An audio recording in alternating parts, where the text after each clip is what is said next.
चमन ji Thakur official presents.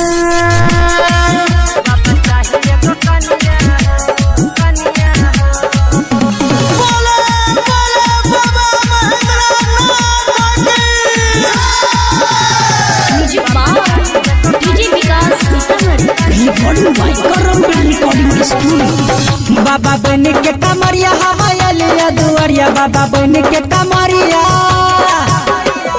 बाबा बन के कवरिया हमारे दुआरिया, बाबा बन के कवरिया हमारे दुआरिया। कने बुझा न कहानियां हो बाबा चाहिए गो कनिया हो, हम चढ़े बजल पनिया हो। बाबा चाहिए गो कनिया हो, हम चढ़े बजल पनिया हो। बाबा चाहिए गो कनिया हो, हम चढ़े बजल पनिया हो। बाबा चाहिए गो कनिया हो, कनिया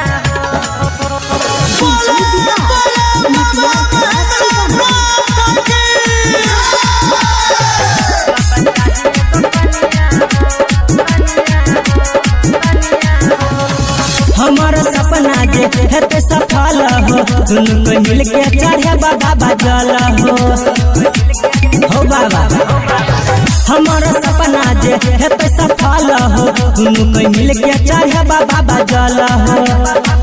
कहछिया जे के हाथ सुना दिला बात बात, कहछिया जे के हाथ सुना दिला बात बात। कने बुझा परेशानियां हो बाबा चाहिए गो कनिया हो, हम चढ़े बजल पनिया हो। बाबा चाहिए गो कनिया हो, हम चढ़े बजल पनिया हो। बाबा चाहिए गो कनिया हो, हम चढ़े बजल पनिया हो। बाबा चाहिए गो कनिया हो, कनिया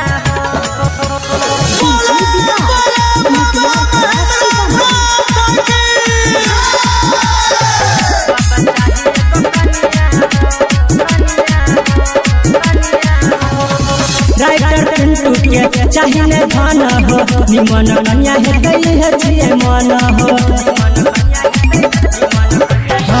राइटर पिंटू के चाहिए धन हो, निमन कन्या है गई है छिए मन हो।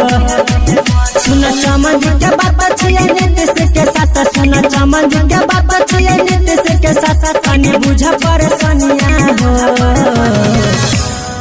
बाबा चाहिए गो कनिया हो, हम चढ़े बजल पनिया हो।